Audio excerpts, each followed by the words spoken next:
अच्छा, और ये जो है इनको, ये कौन है? इस तरफ जो है उनको हम कहते हैं माता जी। क्या कहते हैं? माता जी। हाँ, तो श्री अरविंद जी का जन्म कब हुआ था? 15 अगस्त 1872। जैसे दीदी बोली कि 15 अगस्त को और भी कुछ हुआ है, जो कि हमारा भारत का आजादी उस दिन मिला था हमें 15 अगस्त में।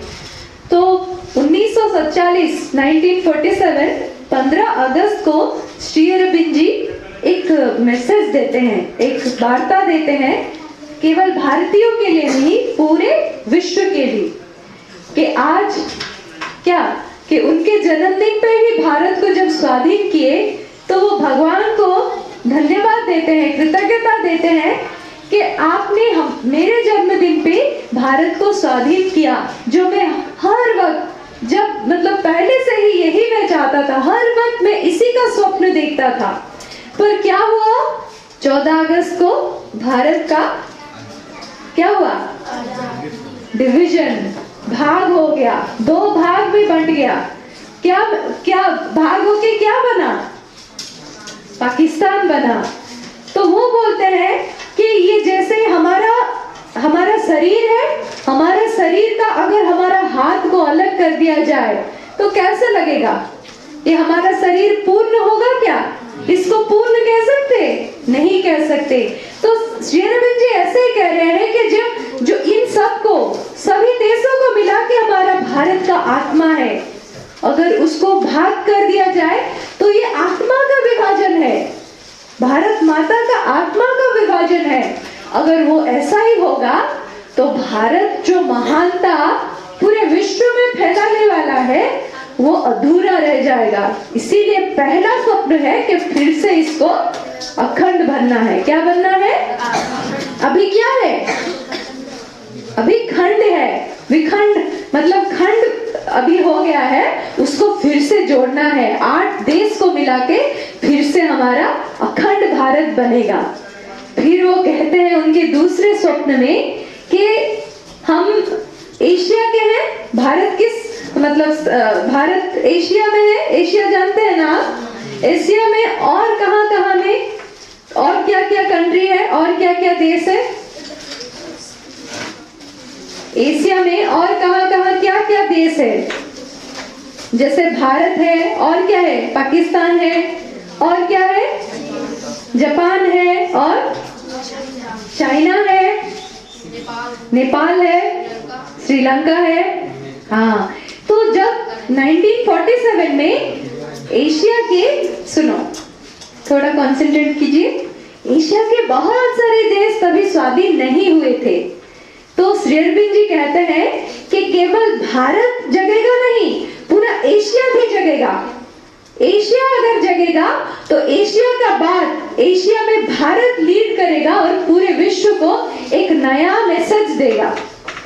फिर कहते हैं ये केवल उतने में नहीं, तीसरा स्वप्न कहते हैं कि विश्व में जागरण, विश्व में एकता। अभी देख रहे हैं ना कौन कौन देश में अभी युद्ध चल रहा है? रूस और यूक्रेन, ये 2 कंट्री में युद्ध क्यों चल रहा है? युद्ध का कारण क्या है? युद्ध का कारण क्या है बताओ? युद्ध क्यों होते हैं? आप भी कभी कभी युद्ध करते हो कि नहीं? झगड़ा करते हो कि नहीं? झगड़े का कारण क्या है?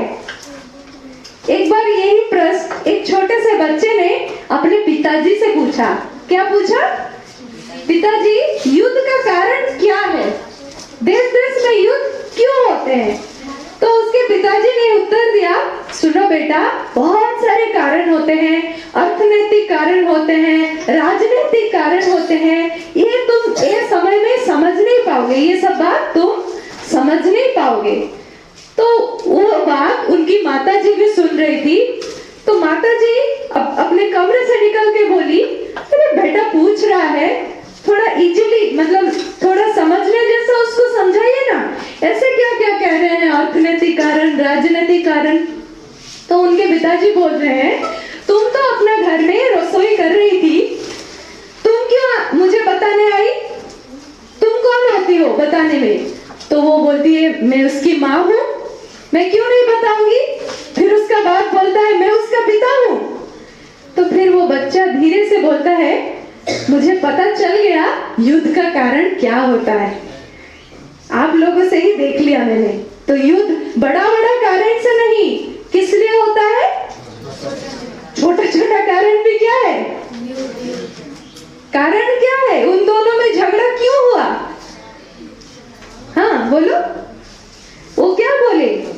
मैं उसकी माँ हूँ, वो बोले मैं उसका बाप हूँ। ये जो मैं ये बकरी नहीं करता है, मनुष्य भी करते हैं। हर वक्त वो अपने बारे में ही सोचता है। मेरा घर, मेरा परिवार, मेरा देश, उतने में ही, मेरे में ही सीमित रह जाता है। इसीलिए युद्ध होता है। अभी रशिया और यूक्रेन में क्यों युद्ध हो रहा है? वो दोनों ये मेरा देश बोल के कितने सारे लाखों लोगों के, उनके ही देश के लाखों लोग कितना तड़प रहे हैं। उसको वो देख पा रहे हैं क्या? नहीं देख पा रहे। तो इसीलिए ही श्री अरविंद जी बोले कि विश्व एकता कैसे आएगा, उसके लिए माता जी और श्री अरविंद जी ने पौंडीचेरी के पास में ही एक जगह बनाया है जिसको हम कहते हैं ऑरोविल।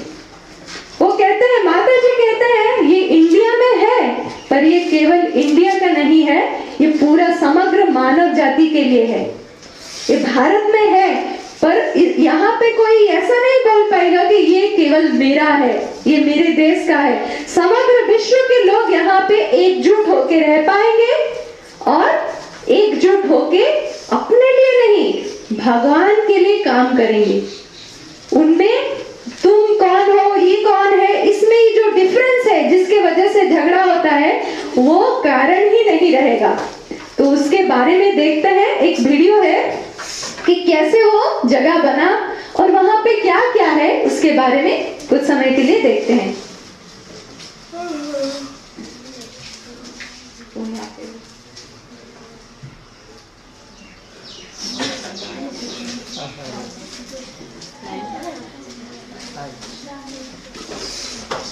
और बस 5 मिनट, उसके बाद ये सेशन खत्म करेंगे, ठीक है?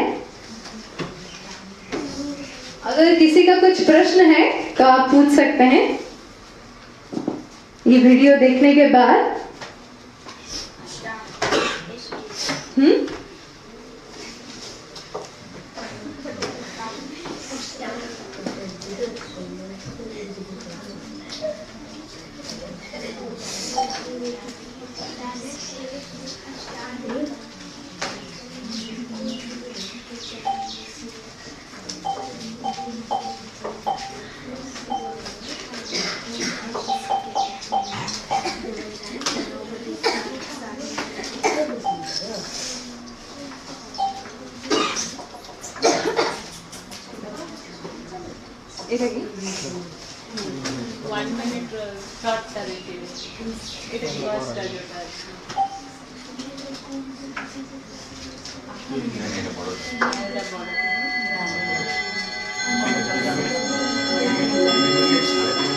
There should be somewhere on earth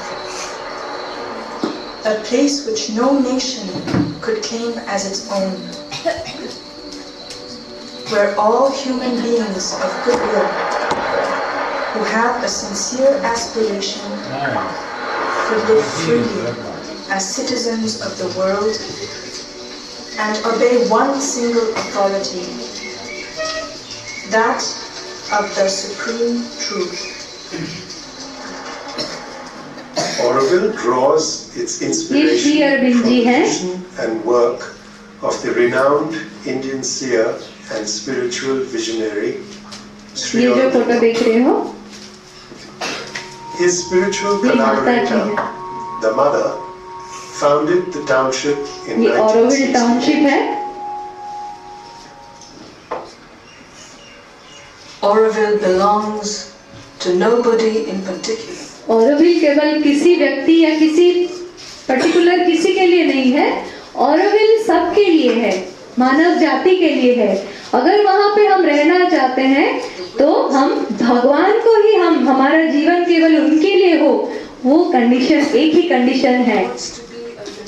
तो ये एक यूनिवर्सल टाउन है, मतलब यहाँ पे सभी जगह से लोग एक साथ रहते हैं। देखिए वहां पे कोई कास्ट, क्रीड जो हमें डिवीजन करता है, जो हमें अलग करता है, उन सब से परे वहां पे रहने का एक ही पर्पस है कि हम कैसे ये जो मानव एकता है जो हम चाहते हैं वो कैसे हो पाए। For up to 15,000 inhabitants from around the world.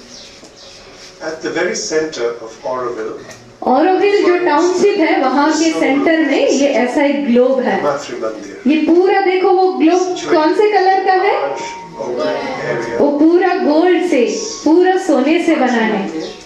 represents the divine consciousness.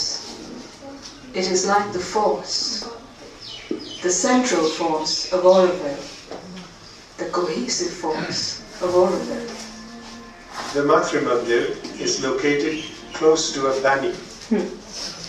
तो देखो ऑरोविल में जब इसका स्थापना हुआ 126 देश के लोग, जैसे आपने बोला जापान, चाइना, ऐसे जो जो देश के नाम बोले, वैसे 126 देश के लोग अपने देश से मिट्टी लेके आए थे। एक एक लोगों को भेजे थे, अपने देश के रिप्रेजेंटेटिव मिट्टी लेके आए थे। और तभी हमारे देश में 23 स्टेट्स थे, 23 स्टेट्स थे, 23 स्टेट्स के लोग भी मिट्टी लेके गए थे। वहां पे एक जगह है जहां पे वो सब मिट्टी को एक जगह पे उसको स्थापना किया गया है, ये सोच के साथ कि मानव एकता जो हम चाहते हैं, बहुत सारे मतलब माध्यम से मानव एकता चाहते हैं, पर क्या उसका सही माध्यम है, उसी के लिए यहाँ पे काम हो रहा है, हर डायरेक्शन में काम हो रहा है। ये श्री अरविंद जी का कौन सा स्वप्न था, कौन से नंबर का? अभी तक क्या क्या बताया? पहला अखंड भारत, बताओ पहला। दूसरा एशिया में जागरण, एशिया में। तीसरा है मानव एकता। चौथा है भारत बनेगा विश्व गुरु। विश्व केवल गुरु नहीं, आध्यात्मिक गुरु, स्पिरिचुअल गुरु, आध्यात्मिक गुरु। भारत बनेगा आध्यात्मिक गुरु। क्या है चौथा स्वप्न? और पांचवा स्वप्न है कि मनुष्य शेष नहीं है, उसके बाद आगे एक नया जाति आने वाला है, उसके लिए हमें प्रस्तुत होना है। वो उनका पांचवा स्वप्न है। तो आज आप श्री अरविंद जी और माता जी के बारे में जाने, आप क्या सीखे? क्या सीखे? या पूरे सेशन से आपने क्या शिक्षा ली? कोई एक जन अगर बता पाएगा, कोई एक भी बात, अगर कोई एक भी बात, क्या अच्छा लगा या क्या शिक्षा मिला या कुछ भी नहीं सीख पाए?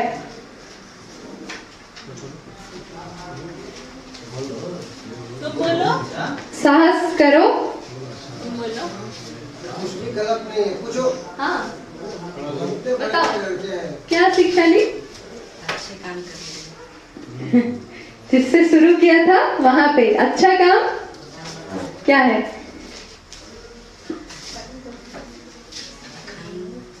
हाँ, अच्छा, अखंड भारत के लिए आप क्या योगदान करोगे?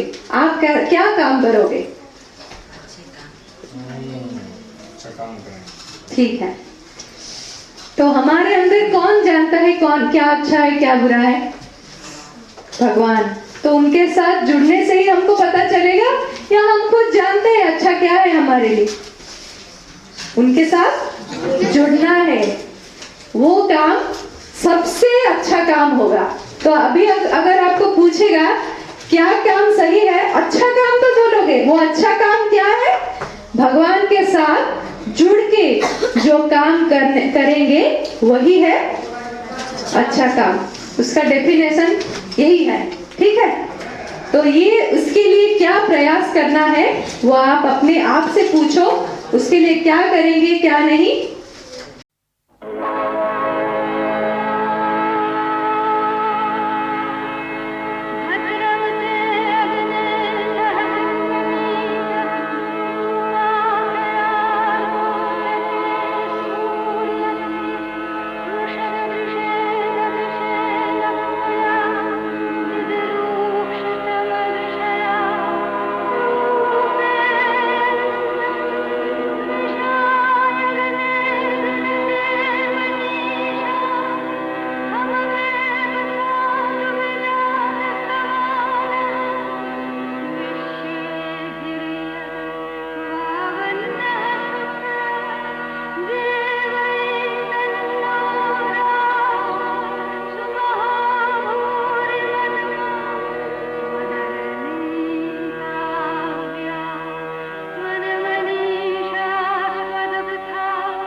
Conscious frame was here a self-born form.